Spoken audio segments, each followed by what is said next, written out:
Welcome back to the channel. Some of you may or may not know, but I had an over-the-board tournament this weekend.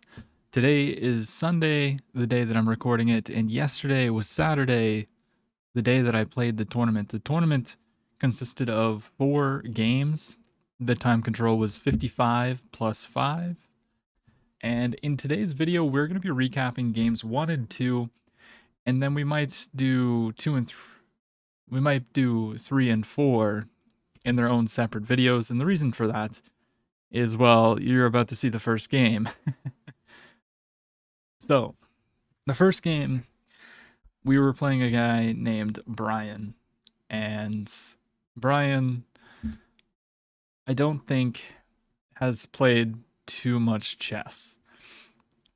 Now, he didn't play terribly, like, he didn't blunder his queen on move 3 or anything like that. But I think I was just way more prepared, and I think he was just more so trying to have fun and go play chess with people. And I kind of felt bad for this game, but we started off with the white pieces, and we played e4, of course, and Brian plays the Alekhines defense. And when I saw this, I was like, oh, dang it. I really don't enjoy playing against the Alekhines defense, but in my head, I was like, okay, does he know the theory here? Or is he just going to realize he's going to get kicked away? So I play e5, and he goes here, and then I play c4, and then he plays knight b6. And he kind of like chuckles a little bit. And this is when I was like, okay, he doesn't really know. He didn't do this on purpose. He didn't play the Alekhines defense because he knows the theory. And so in this position, I honestly, I half debated on playing the a4 move because I immediately felt like I was just the better player, which maybe that's a little arrogant of me, but this was a tournament in which is under 1700 rating, and it was a Swiss format, I believe. So typically the higher rated players, which would be me, I was the third highest in my section, gets paired below, like with the lower people. So anyways, I decided to chillax and I played d4 because I didn't want to have a really rough start, and let's play principled, let's learn. And then he goes g6, and this was when I really realized, I was like, okay, g6 cannot be correct here. Anytime I've played against the Alekhines defense, they always strike with d6. It's like any Alekhines defense player just knows d6 here. And then you have a choice of playing the 4 pawns attack, which I probably would have. Anyways, now we go for f4 anyways. I didn't really think this was going to be that good of a move.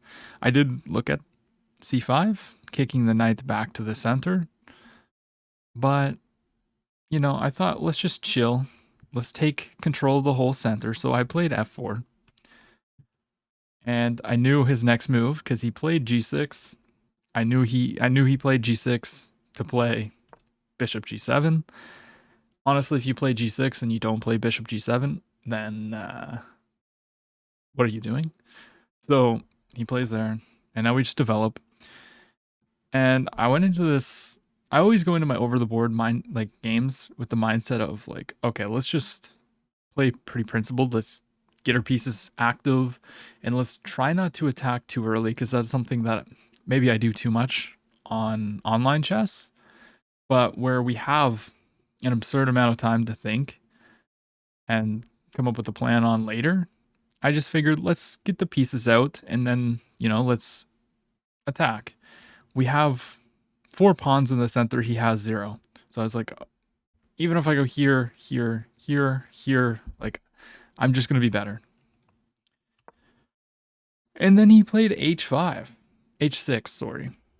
And I was like, okay, I don't really understand this move. But I was like, there's not really a move that I can do to punish h6. I just think this is a bad move long term. and it's just not needed to be played. He has other issues to deal with, which is the development. Even if you were to castle, I mean, be better than h6 probably, but even castling looks scary here. And so I just keep developing. And then he plays c6, and c6 really, really screws this position up. It blocks in the knight, and they're just not prioritizing what is needed here. You know, you gotta strike my center and develop, because you're just giving me everything that I want here. So we just keep developing. I put the bishop on this diagonal, eyeballing this, and I want to castle and have the rook on this file. And then he castles, and I get I don't know. I was like, all right, so I could castle, but he just castled. And I know I just said that I wanted to stay, you know, patient and whatnot. But in this position, I played f5 because I was like, if he takes, I'm going to take back, and now the G file's open. The computer wanted h4, which, trust me, I definitely considered. But I was like, meh. And then he plays here. And this is just bad for many reasons. I mean, there's a check here. I looked at the check, but I didn't really see a follow-up after this. But we just simply take, and queen h5 check is nasty. Utilizing the pin here. So I overlooked the check, and then, I mean, you're already lost. So maybe I should have been able to see this if I would have, you know, actually calculated, but I just saw check. He's going to take, and then there's no check here. But if you take and then he moves, I mean, now you can just come in. So this was a big oversight by me, but it is what it is. I was like, no matter what we do here, we just have a better position. And that's why I play b3, protecting the pawn. I was just like, hey, let's just improve our position, right? b3, protect our pawn so we can move the bishop if needed. It's not a great move, but I was slow play. And now he finally plays d6, but it's just too late, man. I could have took, but I was like, why take when I can just not do anything? I can just improve my queen. And that way, if he takes, I can take, and my queen's getting active with a lot of threats. And guess what? That is exactly what happens. He should have took in the center, but he doesn't. Takes on f5, and now we take, and take. And this is just completely cooked. I'd spent a little bit of time here because I was like, okay, this is absolutely a critical moment. I knew I was better, and I figured I was like, okay, I have to have some kind of move here that just wins. Like, my queen is in front of the king. I have a knight ready to jump in. I have a bishop here. This knight can come to the action. I can castle at some point and have an open rook on the f file. So I was like, all right, let's find the right move. And he's also got, like, just his pieces are terrible. He's playing without a rook. This knight is terrible. This knight can't really do much. Like, so I find the best move, queen h5. It's pretty obvious the idea behind queen h5. It's that I just want to take. I want to win a pawn. You can't really protect this pawn without playing here. But then we have check. And then you have to go here. And I'm not 100% sure on what I was going to play here. But I would have figured it out. Or maybe I wouldn't have. Let's actually just look at this real quick. So let's say king here. Oh, you can just sacrifice. That's interesting. Check. You gotta go here, and then it just says go back here. I'm sure I would have been able to find this. I mean, you can take this square away. You're not gonna go here, so I'm sure I would have found this move and would have been fine. But my opponent plays e6, allowing me to take, and this is terrifying. Absolutely terrifying. Because I'm threatening to just win the queen here, with the discovered check.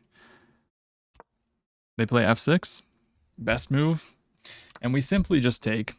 Now, you can take with a few different things here. If you take with the bishop, I take here with check or crushing. If you take with the rook, now this is where he probably should have took with the rook, because if I take the bishop, he can go here, and if takes, we can go here, and I don't know, we're probably gonna win some material, but we're probably gonna win an exchange, I would assume, like rook takes, bishop g5, and then I guess it says go king g8. I was thinking if they block, we can just take here. But it actually says to go here, put more pressure.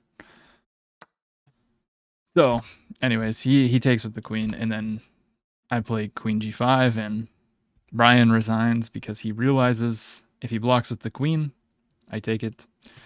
And yeah, I mean, the poor guy, I felt bad, honestly. But we got the first dub, and that leads us into game 2, where we have the black pieces. We have the black pieces against Michel. I think I pronounced that right. It's a French name. It's a man. It's like Michael, but in a French way. I'm probably butchering the name. Anyways, and in case you guys were curious of the accuracy on the last game, I guess I'll pull that up real quick. We played with a whopping 86.4, while Brian played with a 70. Not a too shabby of a game. So, yeah. I talked to Brian a little bit. He was a very, very nice guy. And I was really happy to see somebody that was there just to have fun with chess. Like, here I am. I'm trying to go in there, grind games, get wins, get that elo. But he was just there to have a good time. I respect it a lot. So, game number 2, we have the black pieces. We're 1 out of 1 now. There's 4 rounds. Let's see if we can get 2 out of 2. This game starts off with d4 by my opponent. The London system is about to be played, or Queen's Gambit, but I kind of just spoiled it. We have a London, and this is, you know, kind of where people figure out what they want to play. Now, the way that I play this is with c5, and usually, I forget exactly what people usually play here. I don't think people usually take, or maybe I'm just like thinking of a different London without like knight here or something, but I'm thinking of lines where I go here and the queen goes here. So maybe I'm thinking of some kind of line with c3, but they take, and now I go knight c6. And, you know, I didn't want this bishop to become a problem, and I was looking at like e6 ideas, but ultimately, I was thinking of the last round of my last over the board tournament where I screwed up some prep within my Carl Khan, and I played e6, and the bishop got very, very passive. Now, obviously, this isn't a Carl Khan, but needless to say, I was like, all right, let's try to get the bishop out and not play e6. This isn't the best way to play. The bishop can stay at home, and it'll come alive later on. We really need to try and win this pawn back, otherwise we can come into some problems. And now they play bishop b5, pinning the knight, because I wanted to take, and then play e5. So this stops it because they are pinning the knight, so the knight does not protect the square. And that's why after e6, they take. I'm assuming that that's why they did this, so that I don't know, so that I can't push or something. Anyways, they take, and we take back, and then they go b4, and you know, this is where I kind of had knowledge of how to deal with these kind of, you know, these pawn pushes, because in the Karo Khan there are some openings where they push and protect, and you can undermine, which is why I play a5 here. It's not a bad move, but you actually don't win the pawn back, which honestly, I was really, really panicked after a few moves, because I was like, oh my gosh, Did I really screw this up? And the key maneuver that I missed here was knight d7 to put pressure. They play c3 to protect the pawn because I was threatening to win the pawn, right? And so now it just looks like we're down a pawn, but we wouldn't have been if we found knight d7. Instead, we go after this bishop, which is the wrong decision. And if they play this correctly, we're probably going to be in a worse position. However, they just castle, allowing me to take the bishop, which I definitely thought was wrong. And knight here, bishop here, I was planning to actually play f6. I don't know how correct this was. Okay, it is the correct move. And it says h6. This would be very, very scary. But it's the only move that keeps an advantage. It's h3, not h6. And then we have to take here. Queen takes. And if we take here, he takes here. So we should play g6. And if they go here... What if they play this? Then we take the bishop. And we're better. So they have to retreat the bishop now. And then we go ab. I don't know if I would have found this. I mean, this looks terrifying. But anyways, we go here. They just castle. And I see this sequence where I can take, they take, and then I go queen to f6, and we attack the rook and the pawn. Except in this position, there's a pawn in the way of the rook, right? Which is why, after takes, I first take on b4, so that after cb, queen f6, now we are attacking both of these. And my opponent plays queen to d4, and I was like, okay, so we're not getting the pawn back. But I see a sequence here that looks really good for black, which is takes, well, queen, or not takes, because that's a free queen. I saw that after bishop takes knight, queen takes, pawn takes, they have these really, really, really ugly pawns in front of the king. And I was like, okay, having the g-file, we're going to be able to bring the bishop alive and attack these pawns. Like, this has got to be good for black.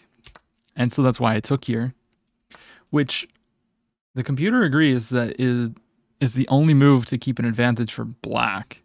Every other move says white is better. So I found the right continuation here, not that, sorry. Takes. And after this is played, I was like, I can give a check, but the king just moves, so why would I do that? And I believe this is the best move. No, king d7 is the best move here, which will be played later, but I was like, how can I was thinking, I don't want him to push, so, because if I take, then we're the ones with the tripled pawns. And if I push through, he's going to push here. And I thought this might not be the greatest, but it doesn't look that bad, actually. But I just thought he would keep pushing the pawns and target my pawn. So instead, I play f5, which isn't a bad move, but it's not the best move. The idea behind f5 is pretty clear. I want to restrict his pawns from moving forward. And now he's just got tripled isolated pawns, and I'm pretty much guaranteed to win one of them. Now, he plays a4 because his advantage here is this majority, and it's very, very scary, if I'm being totally honest.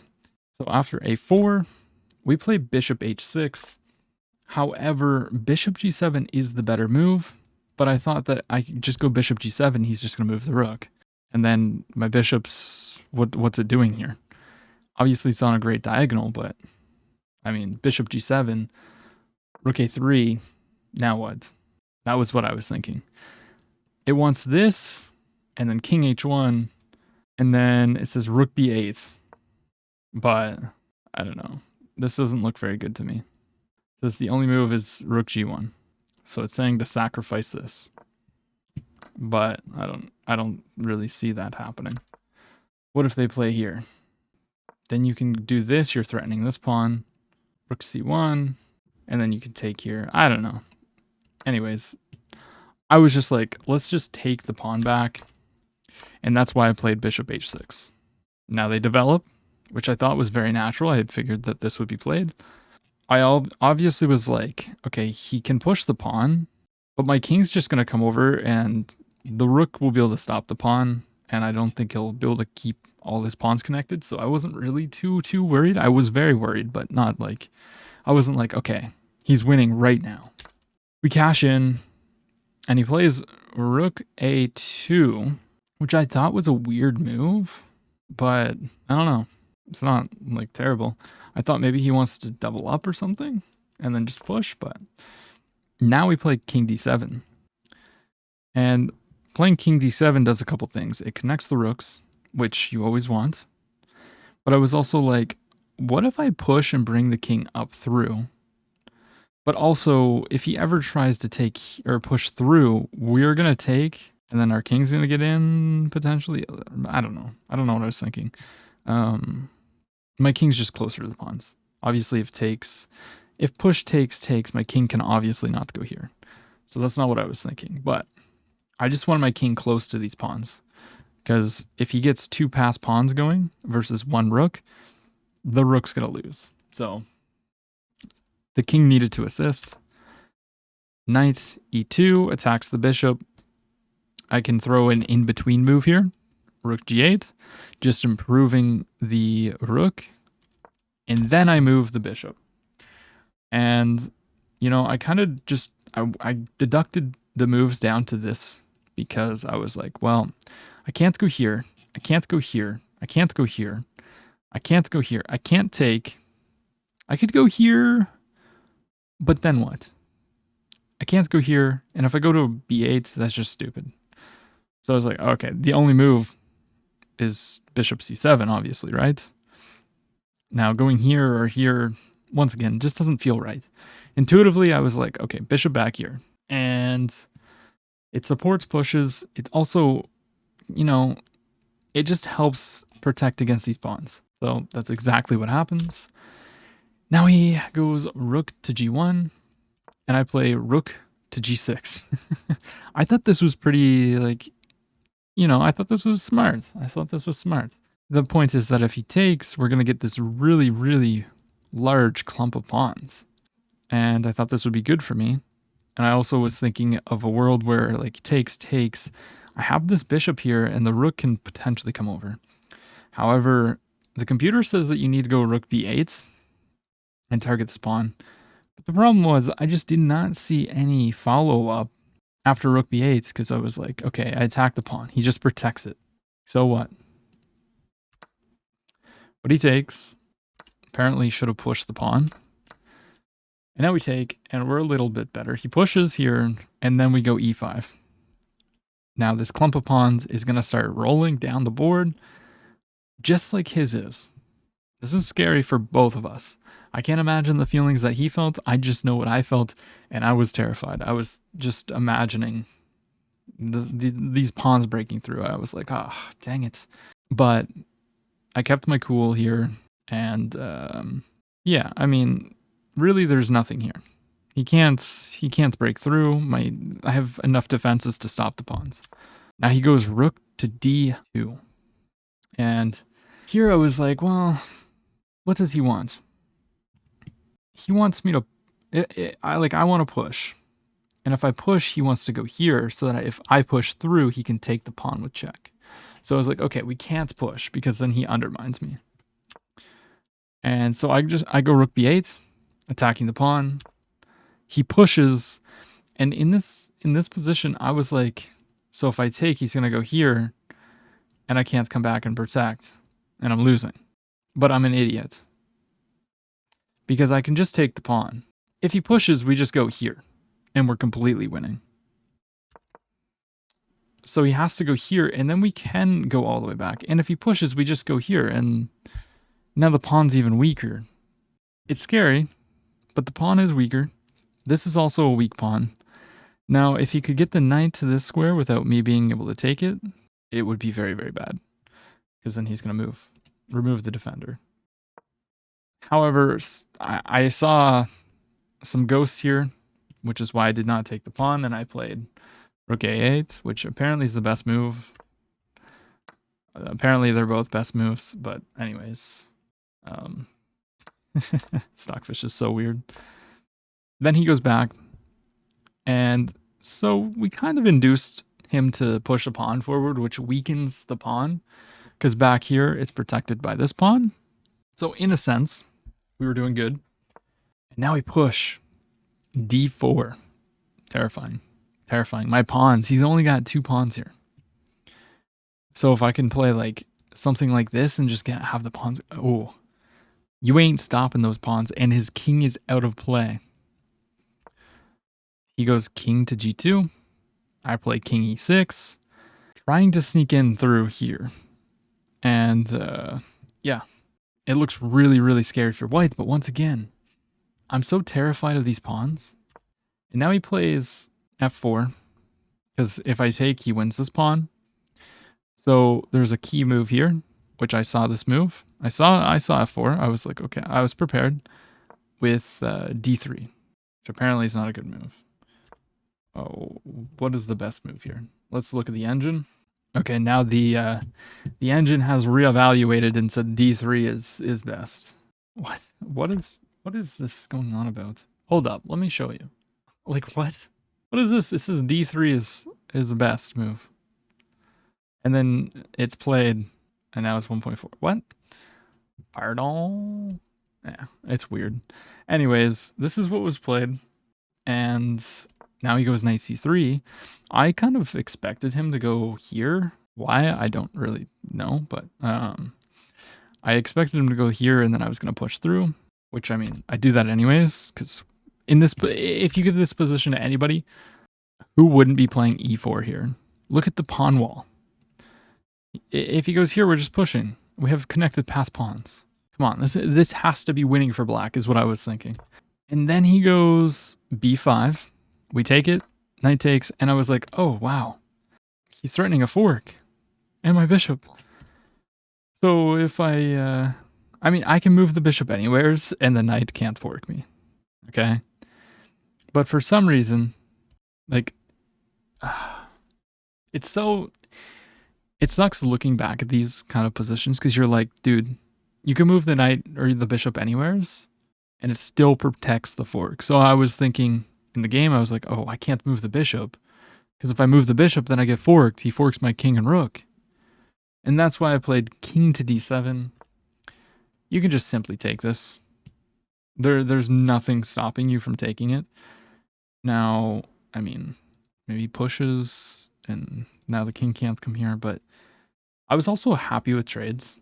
So that's also another reason kind of why I was like, all right, king d7, takes, and I was like, king c6, I'm attacking the pawn. These are both very weak. He goes rook to a5. And it's just an equal position here, but I was like, come on, I have to be doing decent here. But this is not an easy endgame. I was just thinking to myself, I was like, I have this whole side of the board restricted. Okay, that is not some good arrows, but this whole side of the board is just completely restricted. He can't move the rook because he loses this. He can't move the rook like anywhere else because he loses this. But I was like, he's just going to walk the king down, isn't he? He's going to get the king in somehow and just try to attack this, because I can't really move anything either. Although if he ever got to here, I could just go rook a7. It's not an issue. And I was also scared to try and walk the king up, because I was imagining some kind of world where, you know, I get the king up here and he's going to push. And now we have pawns that are 2 squares away from promoting and only 1 rook to protect against it. However, I kind of had to just realize that I also have threats. And that's why I play f6 here instead of king d5. King d5 is the only move that keeps the advantage, because the point is he can't push yet, because then you just take it. And you're going to bring the king here. And, I mean, who is stopping this pawn from running, basically? Like, let's look at the line. So if I go here, what can they do? They can go here, and then king c4 is the best move. Only move. What happens if you go here? Then c6. Yeah, so I mean, in a way, I was kind of correct in my thinking. I don't quite know what the difference is between c4 and king d4. Intuitively to me, going to d4 seems better because if he ever does promote, it doesn't come with a check, but I'm assuming it's so that you can get to this square. So king here, king c4, c6 now, and you have to go king b4. So like, I can't really fault myself for not going for something like this because, you know, I would be so tunnel visioned on trying to get up here and promote. And now, I mean, in my opinion, all you've done is like, I don't know, brought your king to a worse place. But that's just how I think. c7, you have to go king b6. I mean, this just doesn't, I wasn't going to go for this. So instead we go f6 with the clear intention of just playing g5 and then trying to push through the pawns. He plays king e1 because he has to get the king involved. Now we go g5, king d2, and this was another very critical moment. I was thinking like, okay, if I take, I have tripled pawns and he has this outside pass pawn, but I was like, he can't really promote. Like I can always just take it. And I wasn't scared of pawn here or anything like that. Although looking back at this, maybe I should have been, because if he ever pushes and I take, like I trade off the rook to win the pawn, he would just have an outside pass pawn and be winning more than likely. So in retrospect, I probably should have just relaxed here, but I took. And then he plays h4 right away. But luckily I see how I can kind of have some kind of breakthrough here. So I play f3, he goes h5, now we go f4. We literally have 5 pawns versus 1. So I was like, all right, we got to have something to break through. h6, and then we go e3, takes, and instead of taking, I play f2, forcing the rook to go back because the king's cut off. It can't come forward. And then we take with check, and this is a losing mistake. I thought taking first with check was fine. Obviously, I see this, but wait, what? That's what I was thinking. I took here, king h7. What? Oh, h7. He can go here. Okay, this is wild. So he goes back. We take. He takes, and we're losing. We go into this. Once again, I didn't take here first or do anything else because I was like, why would I give him the pawn? So I figured take with check, and then we're solid. I'm just wrong, I guess. This is totally winning for white, but they have to take this pawn. I honestly cannot explain why you don't take the f2 pawn here rather than the d3. Maybe he was thinking that like my king's going to get in, but after this, king d4, now there is the true issue of these pawns. Or maybe not. Rook rook c1. Oh, wait, rook c6. If I ever push, he can just come here. A very complex endgame, and I was losing, but he takes here, and we have the brilliant rook sacrifice. Rook takes a6. Point being, if they take, we promote and we win. So of course my opponent sees this, plays rook here. I go check, and then king e4. We go here, and I offer my opponent a draw because, I mean, he's gonna take. I take. Maybe I should have played on, but at this point I was like, all right, we're fine. We don't need to keep playing. So yeah, my opponent takes the draw, and we're at 1.5 out of 2. We have 2 more rounds, and yeah, I will be posting them in the coming days. So if you want to see how the tournament goes, how much rating I gain or lose after the tournament, make sure you tune in to those. And yeah, I appreciate you guys watching, being interested in my over the board games, in my play, my improvement. I appreciate you.